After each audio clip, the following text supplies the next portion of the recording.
Olá, estamos começando um programa, segunda edição do Food Service ao vivo em 30 minutos, um programa que nós trazemos 3 profissionais, especialistas, consultores de Food Service, para comentar notícias que fazem a diferença no setor de restaurantes. São notícias que de alguma maneira estão impactando na mídia de fora, na mídia aqui do Brasil, e que podemos aproveitar para de alguma maneira tirar uma reflexão sobre mudanças na gestão, na implantação e nos negócios do setor de restaurantes. Aproveitar a sabedoria, ações e eventos que estão acontecendo no mundo e no nosso país para falar sobre o tema aperfeiçoamento dos negócios do restaurante. Hoje nós teremos 3 convidados, 3 especialistas. Um já está aqui sentado ao meu lado, que é o José Aurélio Claro Lopes, diretor da Prex, consultor de food service, um dos mais renomados do mercado. Teremos depois no segundo bloco a Ivy Peloso e teremos depois no terceiro bloco o Edgar Ribeiro. Tá? Cada um com notícias diferentes.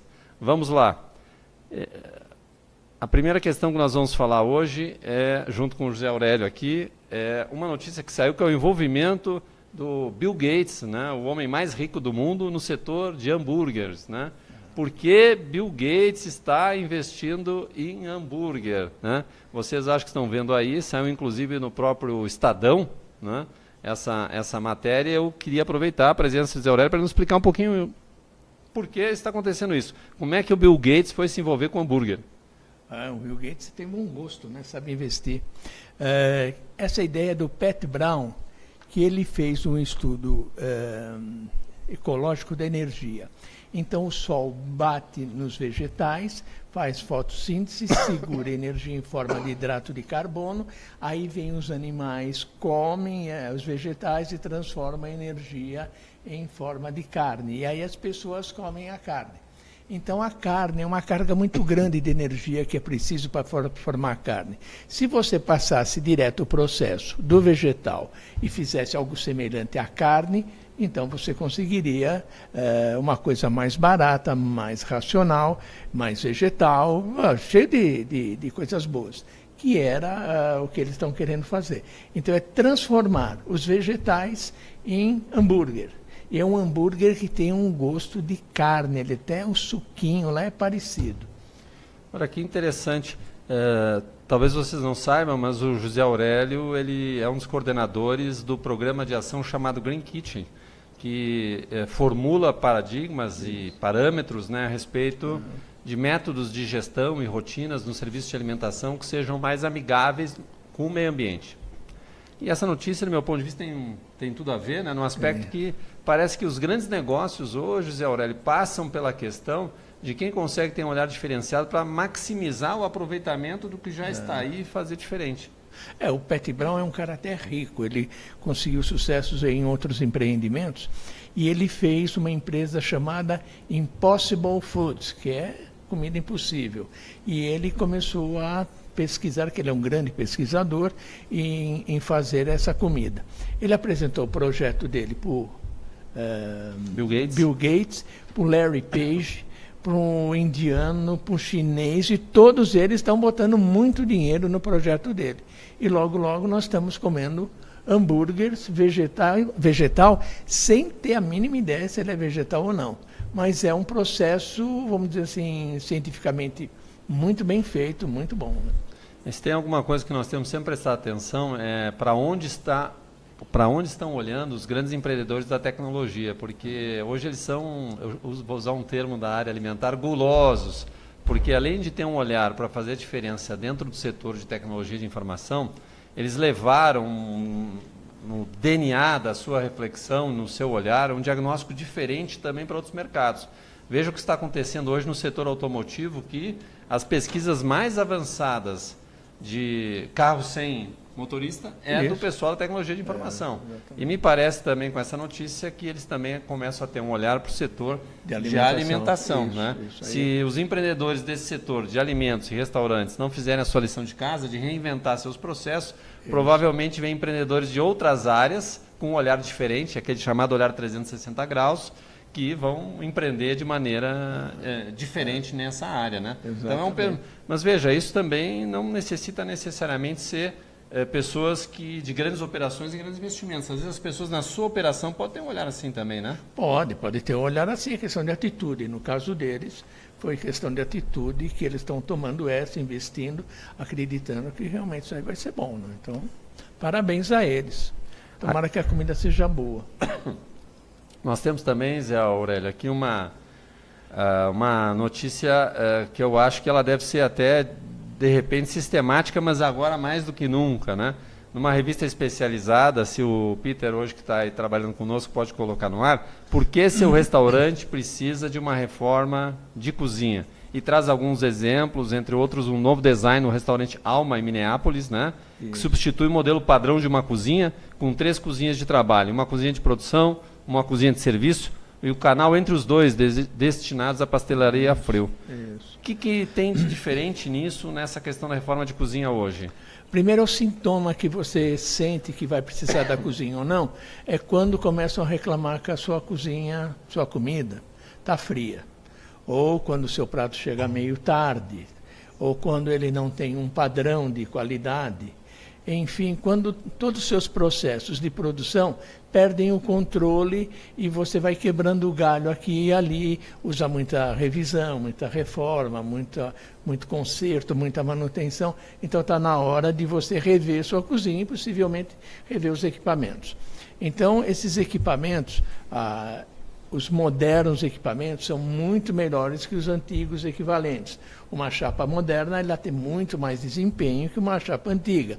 Um forno moderno também. A mesma coisa com fritadeira, enfim, com todos os elementos da cozinha melhora bastante. Então, nesse caso, é bom ter o equipamento para poder trabalhar direito. Né? E me parece que hoje em dia também, ao contrário do passado, onde a pessoa, não, para mim montar uma cozinha eu preciso do equipamento A, B, C, D, compro eles e vejo como é que eles se ajeitam dentro do espaço. Isso. Hoje em dia isso me parece já um pensamento vencido, em que as pessoas têm que projetar, têm que customizar para o seu espaço, tem diferentes maneiras de ser mais eficiente no mesmo espaço. Isso. E a cozinha é mais inteligente se eu aproveitar melhor essa combinação.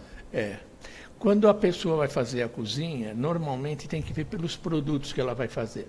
Tem cozinhas que são linha de montagem, né? As hamburguerias normalmente são uma linha de montagem, que é um produto só. Mas se você pega um outro tipo de restaurante que tem vários tipos de preparação, em vez de ser linha de montagem, você tem que planejar em forma de ilha de produção.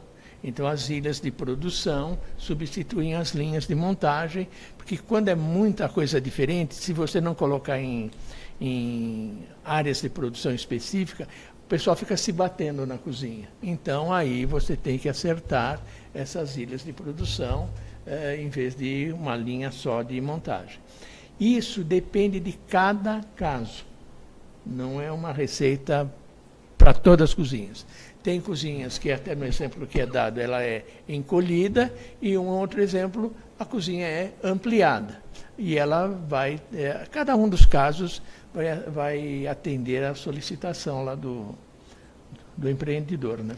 E hoje até aqui tem um exemplo nessa matéria também, em que de um restaurante americano em que foi abandonado o design linear da cozinha, né? Para poder ter também um uso vertical dos espaços. Isso, né? Isso. Quando você faz em ilhas de produção, você usa tudo, né? Que onde tiver alcance, você usa tudo. Quando é linha de produção, não, ela vai caminhando. Quando várias pessoas entram no mesmo processo. E quando faz a ilha, é quando o operador faz o prato inteiro e joga a porção inteira para sair. Eu acho que isso também nos espaços hoje metropolitanos, nas capitais, nos bairros mais nobres, tem a maior circulação e volume de pessoas, onde as pessoas trabalham, né? Que são os locais mais valiosos. O metro quadrado também é muito caro, então a tendência é cada serviço de alimentação ocupar apenas o espaço necessário e tentar fazer o máximo dali, né? Isso. Então a cozinha ela tem que privilegiar a inteligência. Isso. Depende de cada cozinha ter uma receita. Mas mesmo as cozinhas com modulares, com áreas de preparação, se alguma coisa acontecer, você sabe onde é que está o problema. Está naquele módulo. Ou você substitui o operador, o cozinheiro, ou você substitui o módulo por um outro módulo de funcional para fazer outro produto. Mas, enfim, você tem como trabalhar cada cozinha em cada restaurante. Né? Legal. Bom, obrigado, José Aurélio. Agora, no próximo bloco, nós teremos a presença de Ivan Peloso, da FS1.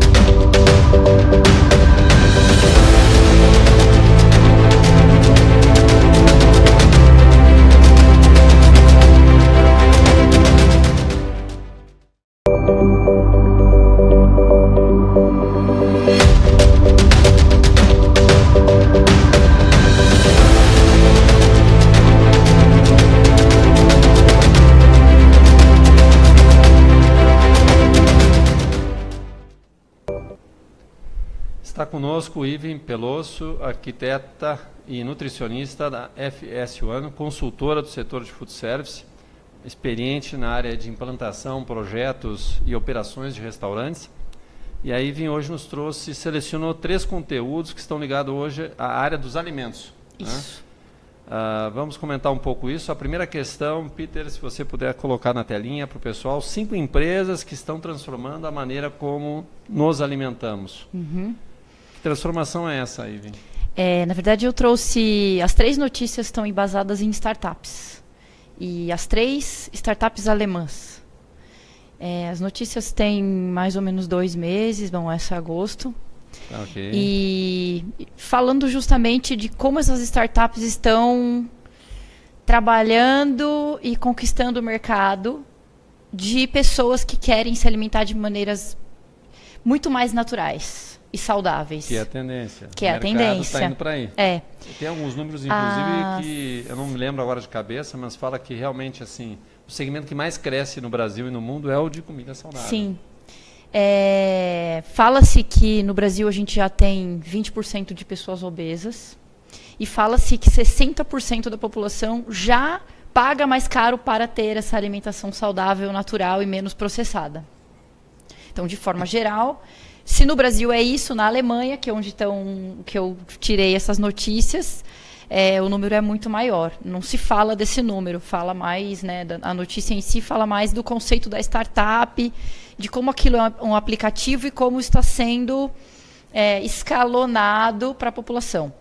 Mas eu acho que a gente tem que prestar atenção na Alemanha, porque a Alemanha é o país onde o mercado de orgânicos é o maior do mundo, proporcionalmente. Sim. Onde é também o nascedouro do chamado Partido Verde no mundo todo. Né? Então, o que está sendo feito lá vem para cá.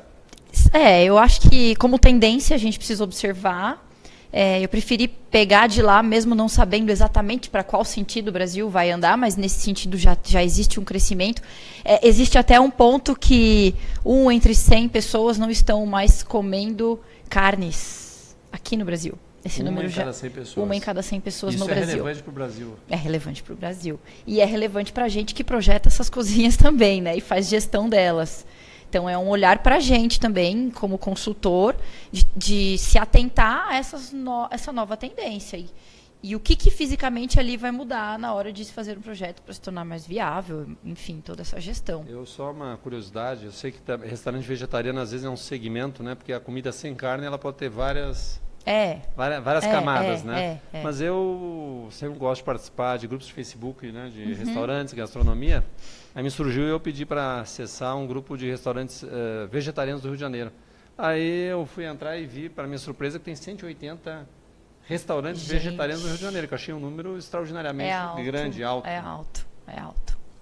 Bom, então falando assim, a principal startup que eu destaco nessa notícia é a Infarm, que é uma startup que eles chamam de fazendas naturais, agricultura vertical, na verdade são estufas verticais dentro do supermercado, já pronto para a colheita e para o consumo. Certo. Ou seja, diminui toda essa manipulação da colheita, logística e processamento, diminui a quantidade de lixo, e a pessoa acaba pegando o produto muito mais natural, O consumidor pega o produto natural como se ele estivesse colhendo do campo nessa estufa. E essa estufa é controlada por inteligência artificial, ou seja, a empresa da sua startup, da sua central de startup, consegue controlar a umidade da estufa, a temperatura, quantidade de água, enfim, tudo utilizando inteligência artificial. Me parece também que, dentro daquela questão que conversei no bloco anterior com o José Aurélio, hoje o espaço da cidade é um espaço tão caro e cada vez mais... E também, cada vez mais, também as entregas dentro da cidade, elas vão ser mais controladas, Então, se você puder produzir mais próximo do que você está localizado, bem melhor. Aí é uma tendência, que a gente já viu em algumas cidades, que eu acho que deve ser crescente, ocupar terraço, ocupar terreno baldio, ocupar garagens, onde puder. Garagem, onde puder para produzir, Não pode se dar o luxo de não produzir em espaços urbanos caros, e deixar eles vazios, E essas fazendas urbanas, aí você acha então que é uma tendência, é isso que a gente chamaria? Acho que sim. Acho que sim. Porque a gente procura, 60% da população brasileira já procura alimentos mais naturais. Certo. E isso diminui toda a mão de obra, como eu falei, desde a colheita, logística e processamento. Diminui a quantidade de lixo também, que é justamente uma das notícias que a gente vai falar. Até porque se você planta, quem colhe a quem planta, o próximo de quem plantou, Exatamente. só colhe aquilo que vai consumir. Que vai consumir. O fator de correção que a gente usa, né? Tudo que é jogado fora é um fator de correção. O fator de correção é muito menor. Certo. E o que é jogado fora hoje é 1/3 do que a gente poderia consumir. Então vai muita coisa para o lixo. E, Ivan, eu fiquei curioso com essa notícia aqui, pediria que o Peter colocasse a loja que vende alimentos que iriam para o lixo. É ela mesma. É uma outra startup alemã de Colônia, na Alemanha. Também vende por aplicativos, em forma de aplicativos, e ela tem parcerias com depósitos. Então, onde o supermercado não compra, porque está próximo da data de validade para o consumidor, ou até um produto que vai ser jogado fora, eles entregam para essa startup, e essa startup tem uma loja física onde as pessoas podem comprar pelo preço que elas quiserem pagar. Você sabe que eu vi faz um certo tempo, acredito que em Portugal, né, uma loja que vendia produtos justamente que em tese iriam para o lixo, porque eles fogem do modelo de produção. Seria aquela ponta de estoque, né? É a ponta de estoque.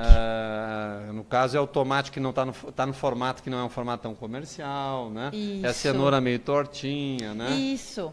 Que parece o orgânico, né? Quem consome o produto orgânico vê que ele não tem aquele brilho de supermercado. É muito pouco, até uma característica muito parecida. Não tem a forma padronizada. Não tem a forma padronizada. Às vezes ele é menor, às vezes é maior.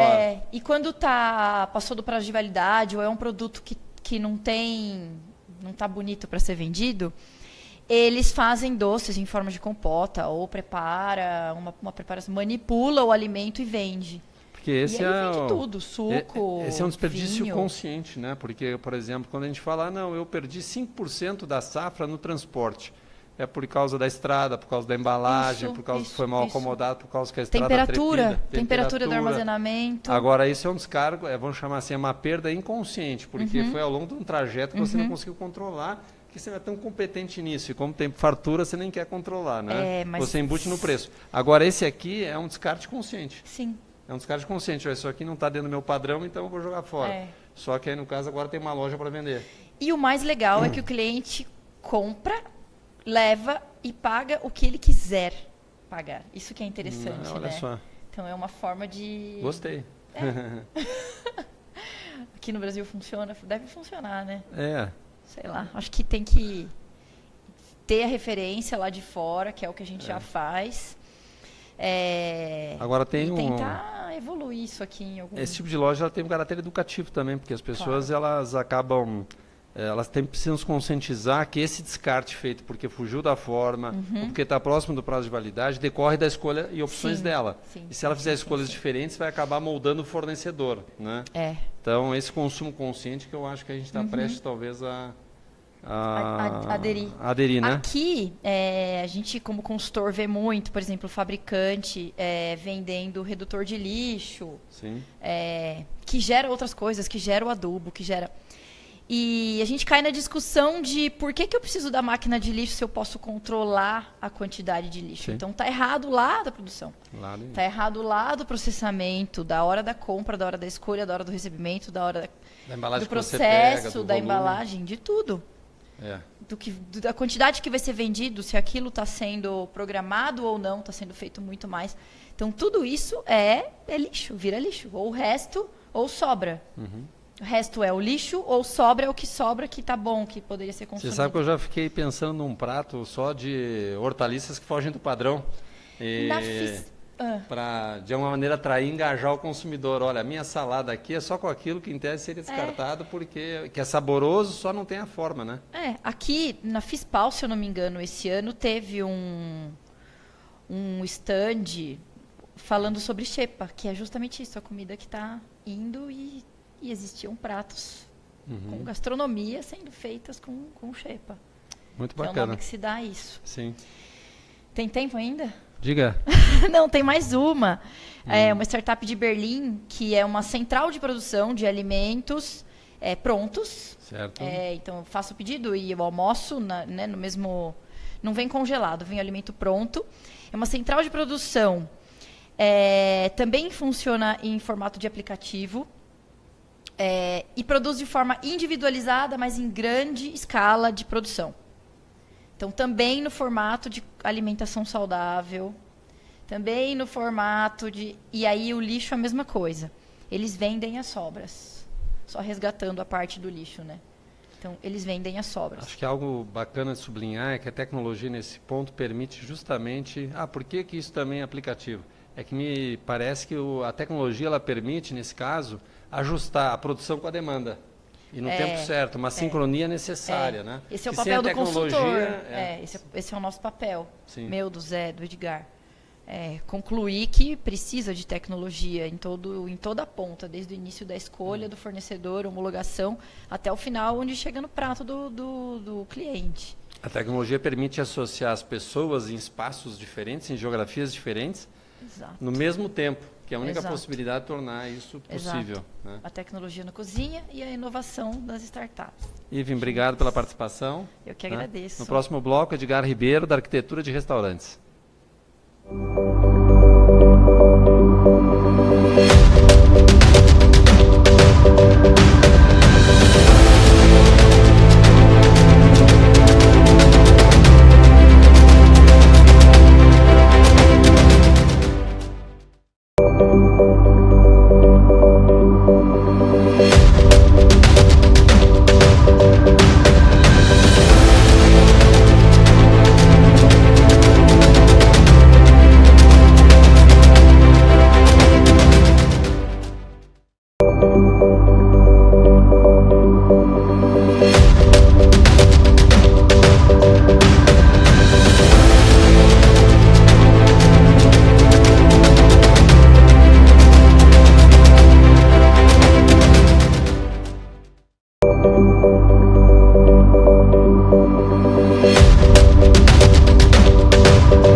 Olá, voltamos aqui para o terceiro bloco do Food Service em 30 minutos, nosso programa ao vivo com um giro de notícias a respeito do setor de restaurantes pelo Brasil, pelo mundo, visto e comentado com analistas que são especialistas, consultores de Food Service do Brasil, que tem vários e vários projetos, uma experiência, um repertório muito grande para poder analisar e comentar. Nós temos aqui no bloco a participação do Edgar Ribeiro.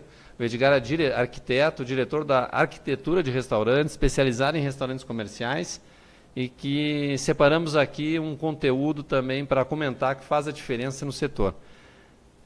Matéria saída na revista Pequenas Empresas, Grandes Negócios, a respeito de um evento que foi realizado no setor, que chama-se... Quando que foi? Foi em maio. Foi em setor em maio. Como é que era o nome mesmo? Era...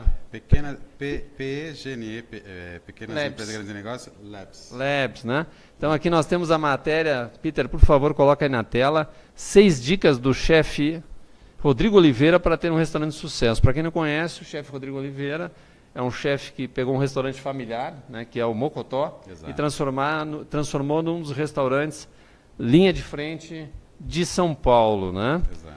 E nessa matéria, o chefe Rodrigo Oliveira faz suas recomendações para quem sempre quis ter um negócio na área de alimentação. Você pode traduzir um pouco o espírito do que fala o chefe Rodrigo de Oliveira?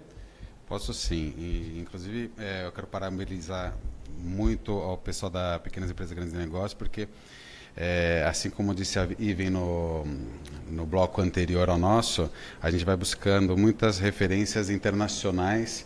É muito difícil você ver isso se materializar aqui no Brasil.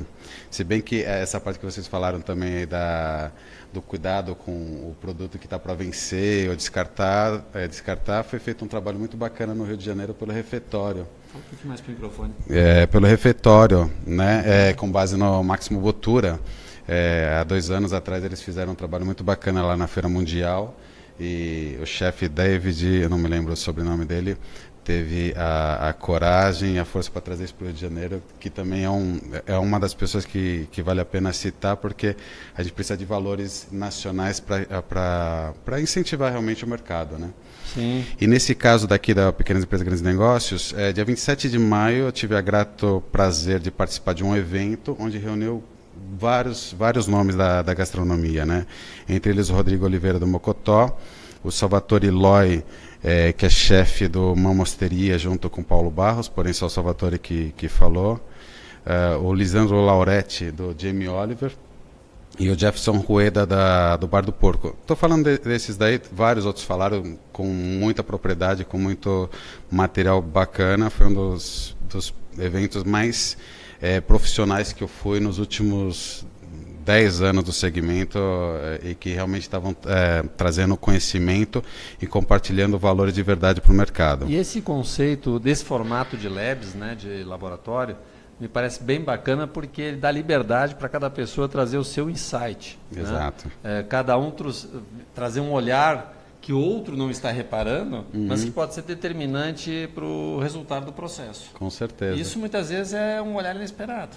É verdade. E eles falaram tem um tema em específico de todos esses que o Rodrigo fala que me encanta e que é uma bandeira que eu carrego muito. Que tem uma frase que eu aprendi com o Tássilo Silbert, que ele foi presidente da Bred há muitos anos atrás, hoje é a Brasel. Eu, na época, tive o prazer de ser vice-presidente da entidade também. E ele fala que sucesso para o segmento, né, a fórmula de sucesso para o segmento é você mudar sempre para estar sempre igual. E o Rodrigo Oliveira, ele usou uma coisa muito bacana, que ele falou o seguinte: tradição, se não for reinventada, morre. E o Salvatore Loi, na mesma linha, ele usou a seguinte frase, tudo nesse evento, né? A cozinha italiana é uma cozinha acomodada. Né? Não é de uma forma pejorativa, e não só ele falou italiano porque é o segmento dele, mas tem várias comidas acomodadas. E quando você pega um chefe inovador, e o ponto que eu acho que mais me chamou a atenção foi quando ele fala de transformar o ordinário no extraordinário. Ou seja, você pegar uma matéria-prima básica, como uma barriga de porco, né, que tem um custo entre 10 a 11 reais o quilo, e transformar num produto com valor gastronômico, valor nutricional, de sabor, de textura, e você regala, você dá de presente para o seu cliente um produto com muito valor agregado, com custo baixo, porém para o restauranteiro com um resultado muito melhor do que ele teria. E nessa fórmula ele fez vários produtos, por exemplo, o dadinho de tapioca, que é a criação do Rodrigo.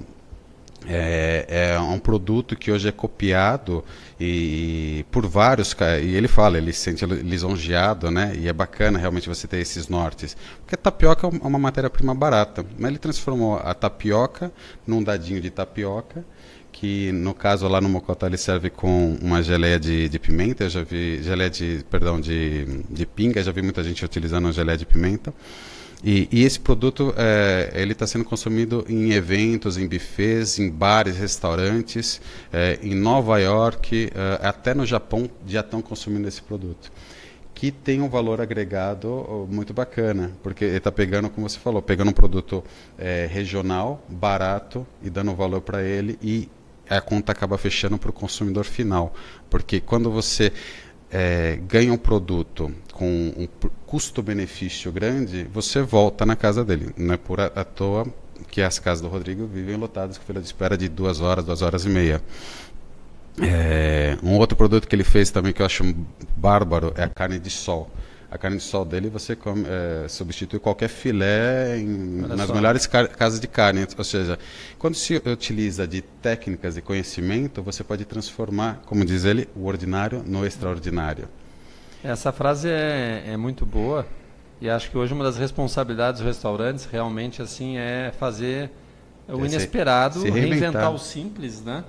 E levar o cliente a uma experiência quase que muitas vezes é um tour por ingredientes que de alguma maneira têm uma memória cultural e que muitas vezes só foram trabalhados de uma certa forma, mas podem ser trabalhados de uma forma básica, que aí entra um pouco do que fala o Salvatore Eloy da cozinha italiana, que é uma cozinha acomodada.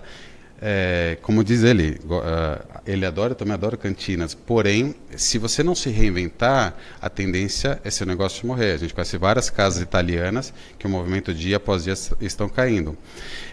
O Salvatore Eloy, junto com o Paulo Barros, fizeram o Mamma Osteria aqui no Itaim, que segue exatamente essa mesma linha. Ou seja, ele pega uma matéria-prima com custo baixo, agrega valores e conhecimento de alta gastronomia e de técnicas de produção, e você consegue ter... Você vai numa mosteria, você pega desde a entrada, prato principal, sobremesa e vinho, e a conta na hora de você pagar é um valor muito, muito honesto, e é outra casa que abre todos os dias no almoço e no jantar com fila de espera. Ou seja, as pessoas falam de crise, mas crise tem para quem está parado. Quem está em movimento está conseguindo crescer e muito, né? O Rodrigo Oliveira está com meia dúzia de casas, cada uma com um nome. Então você tem o Mocotó, o Esquina Mocotó, o Café Mocotó. Ele acabou de montar um novo negócio que eu não me lembro o nome, no Instituto Moreira Salles, né? E o pessoal do Mamma Osteria já pensa também, já estão sendo muito assediados para o crescimento deles, né? Essa questão da mudança, a inovação, que a inovação não precisa ser necessariamente algo de outro mundo, mas retrabalhar o que é o simples, né? Dar um novo formato, dar uma experiência diferente. E às vezes não é necessariamente aqueles ingredientes caros, né? Muito a gente vê mesmo nos Estados Unidos, se eu não me engano, hoje está tendo uma procura para chamar da cozinha sulista, que era aquela cozinha mais pobre, a cozinha do escravo, né, da cultura negra, que também está sendo reinventada, né, porque também a gastronomia, né, ela pode também ser um grande rompedor de preconceitos. Com certeza. Permitir que as pessoas experimentem a cultura das outras, né, através de uma reinvenção de um prato. Né. Isso pode marcar o restaurante, pode ser o sucesso. O grande diferencial. Porque que acontece? Se você juntar o conhecimento, inteligência mesmo, né, são pessoas que estudaram gastronomia, são pessoas que conhecem técnicas, usam equipamentos que têm um controle enorme de temperaturas. Hoje você tem tecnologia à sua disposição que você controla tanto o calor quanto o frio de uma forma que há anos atrás não existia. Então eu consigo fazer um trabalho, um pré-preparo, porque imagina, eu estou falando de um restaurante, por exemplo, do Mamma, tem 90 lugares, 90 e poucos lugares, são pratos à la carte, em que ele serve um movimento absurdo de pessoas, com uma qualidade muito boa e com uma velocidade muito rápida. Então se eu não tiver um pré-preparo para finalizar no ato com muito frescor e com qualidade, a conta não fecha para ele nem para o cliente. Dessa maneira ele tem lucratividade, que é um dos pontos que o Rodrigo também dá, né, que você precisa ter giro, né? Ele fala que você precisa ter giro, e o giro é isso, você tem que ter uma cozinha dimensionada para atender o maior número de lugares com maior giro, para o negócio ser altamente lucrativo. E é a política do ganha-ganha, né? Ganha todo mundo.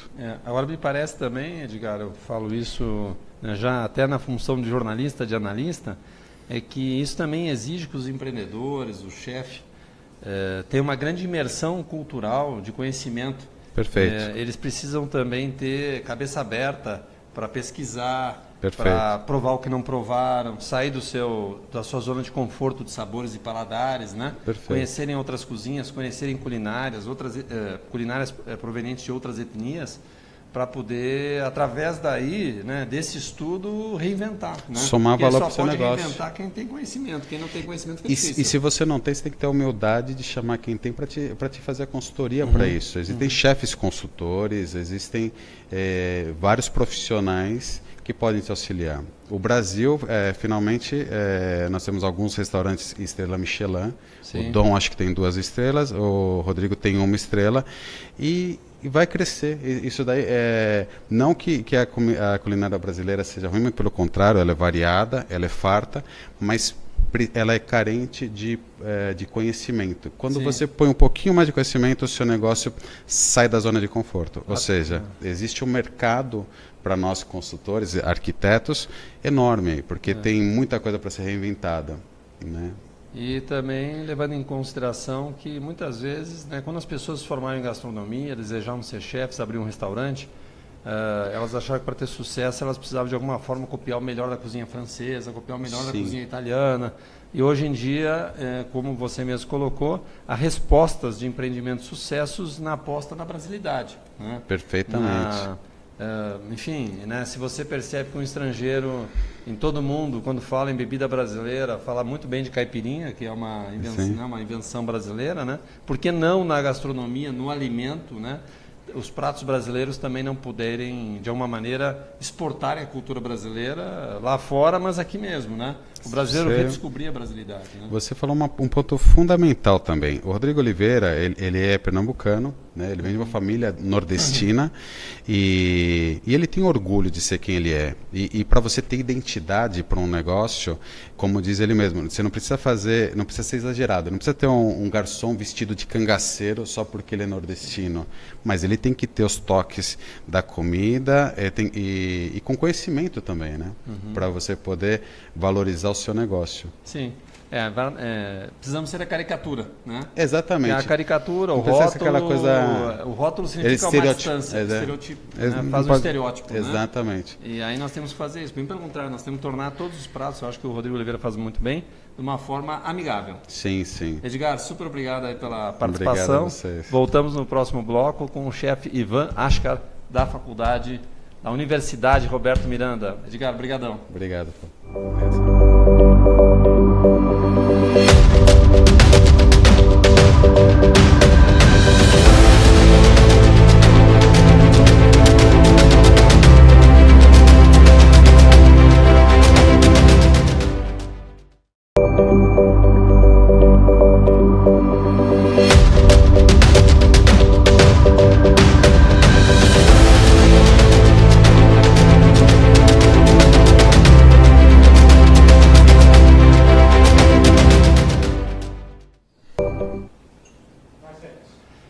Agora, nesse nosso último bloco, temos a participação do chefe Ivan Ashkar, que é o coordenador pedagógico do Roberto Miranda Educação Educativa. Educação Corporativa. Pô, vou ter que falar de Eu Roberto sou Miranda, curador curador e coordenador da...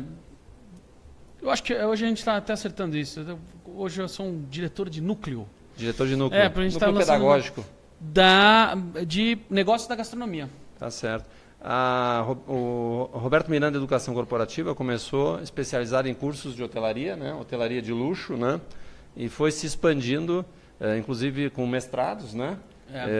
Credenciados pelo MEC. Extensão Internacional, e que foi se expandindo, procurando atender um mercado não só da hotelaria, mas aquilo que está dentro da hotelaria, e aí acabou indo também no food service, né? Sim. Que é o serviço de alimentação que são fundamentais do serviço de hotelaria, mas acabou se expandindo também e hoje tem alguns cursos especializados. E agora tem uma turma que vai fechar, que é o curso de restaurateur, é isso?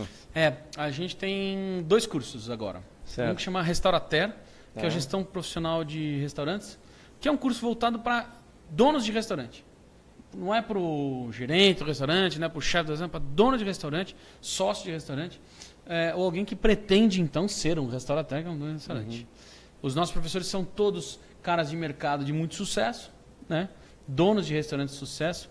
Por exemplo, o Paulinho Bittelman do Le Jazz, o Diogo do Modi, o Marcelo Fernandes, nós temos o Alexandre Simes, enfim, é uma constelação. Né? Porque hoje para o restaurante seu empreendimento de sucesso o sujeito tem que ter alguns requisitos mínimos, ele tem que ter uma cultura do setor. E já tem um histórico, né? Para que desperdiçar esse histórico, né? A pessoa vai começar do zero, inventar a roda. Mas é porque existe uma outra coisa, né? Que eu falo muito. Eu fico o dia inteiro falando com pessoas no telefone sobre isso, né? Esse é um dos meus trabalhos. E a gente tem uma cultura no Brasil de não abrir o jogo. Então o cara fala assim pra você: e aí, meu, como é que tá, Sérgio, lá no restaurante? Tá tudo bem. Você tá ganhando dinheiro? Tô ganhando dinheiro. Tá cheio? Tô cheio. Tá nada. Entendeu? E aí o cara fala assim: não. E aí ninguém divide nada. Não divide qual. Você aprende um truque novo, você não divide, coisa e tal. Então, a gente veio e mudou isso. Trouxe grandes nomes para falar as verdades do mercado. Então, tanto os nossos alunos são donos de restaurantes famosos, quanto os nossos professores. E ali é uma troca muito grande, um network muito legal. Agora a gente está lançando um curso só para operações. Chama Restaurant COO. Que é Chief Operating Officer. Pô, mas por que você pôs esse nome? É o gerente executivo, diretor de operações. Por quê? Porque esse é o nome internacional. No mundo inteiro, o cara que faz esta função. Né? E serviço de alimentação é cada vez mais um negócio internacional. Está globalizado. Claro. É marcas lá de fora que chegam aqui, as grandes redes, mas também cada vez mais temos marcas daqui do Brasil indo lá para fora. Até vi recentemente do ex-sócio do Fogo de Chão, Ari Kozer, que também estava levando... Qual que era a marca que era... Pode ser o NB? Não sei se você está levando o NB. Pode ser, eu acho que é. 348. 348, exato, né? Tem gente soprando aqui, os universitários. Exato. Então, quer dizer, você tem uma fluência, né, de fora para dentro, de dentro girafas. Para fora. Girafas. O Paris 6. O próprio Fogo de Chão, né? Fogo de Chão é o case, né? Exato, né? O Porcão antigamente já tinha ido, né? Já tinha. Encontrei recentemente o Elias Segante, que é do La Pergoleta, que vai abrir uma loja lá também, né? O Gali, que é do Rio de Janeiro, também vai abrir uma loja em Miami. Inclusive, nesta fluência, a gente, em novembro, tem o primeiro curso em Miami. O Restaurateur em Miami. De 6 a 10. É fundamental, né? Se você quiser aprender a fazer restaurante lá fora do Brasil, nosso curso de 6 a 10 de novembro. Eu acredito muito na questão pedagógica. Hoje em dia, eu acho que uma das grandes carências do Brasil, em qualquer setor, é a questão pedagógica, né? Em que você tem que ter formas de organizar a informação, formas de repassar a informação e formas para que as pessoas possam, ao empreender, partir de um certo patamar mínimo, né? Sérgio, educação é fundamental. E quando a gente fala de educação no Brasil, o cara acha que educação é coisa para criança. Não, educação é criança que vai na escola. E esquece que a gente precisa aprender o resto da vida. E se a gente não se educa, a gente fica para trás. Neste caminho, eu resolvi, então, fazer uma guinada na minha carreira para educação. Porque, bicho, não adianta nada. Um monte de chefe bacana, cozinhando bem. Cara, eu sou um deles que fechou o restaurante porque não conseguia economicamente fazer aquilo ser viável, sem grandes investidores e tal. Sim. Quando isso acontece, qual que é o problema? A gente tem pouco conhecimento, troca de informação, educação. E uma coisa eu acho que é um exemplo matador, no meu ponto de vista, é que hoje em dia os grandes setores bem organizados e de grande desenvolvimento, eles estão sempre localizados, incentivando que polos educacionais estejam perto de si. Então, vou dar um exemplo aqui. Por exemplo, uma das grandes ilhas do Brasil é Campinas, São José dos Campos, que são polos na área de tecnologia. São José dos Campos tem várias faculdades dentro do polo tecnológico que formam as pessoas no nível médio e nível superior que aquelas indústrias todas precisam. Em Campinas também tem um polo tecnológico fundamental que está ligado ao Unicamp, está ligado a outras faculdades que formam as pessoas no nível médio, nível de graduação e nível de pós. Nos Estados Unidos, o Vale do Silício, do lado você tem as faculdades que formam as pessoas que vão ser os programadores, desenvolvedores lá. E São Paulo, né? Estamos falando de São Paulo, que hoje é a capital da gastronomia. Grande mercado da restauração. Não pode ter só a escola de culinária, não pode ter só a escola da receita. Estava falando agora precisa ter escola de negócios. Estava falando agora com uma coordenadora de faculdade de gastronomia, dizendo o seguinte: olha, a gente não pode só formar, a gente conversando sobre isso, formar o cara que cozinha bem e que depois não sabe tocar um restaurante. Porque se não tiver gestão, você pode cozinhar... Meu amigo, olha aqui para mim. Você pode cozinhar o quanto você quiser de bem, que isso não vai garantir o seu sucesso financeiro. Porque restaurante cheio também não quer dizer restaurante profícuo, você sabe. Não quer dizer que está dando dinheiro. Porta cheia está perdendo. Quanto mais enche, mais você perde dinheiro.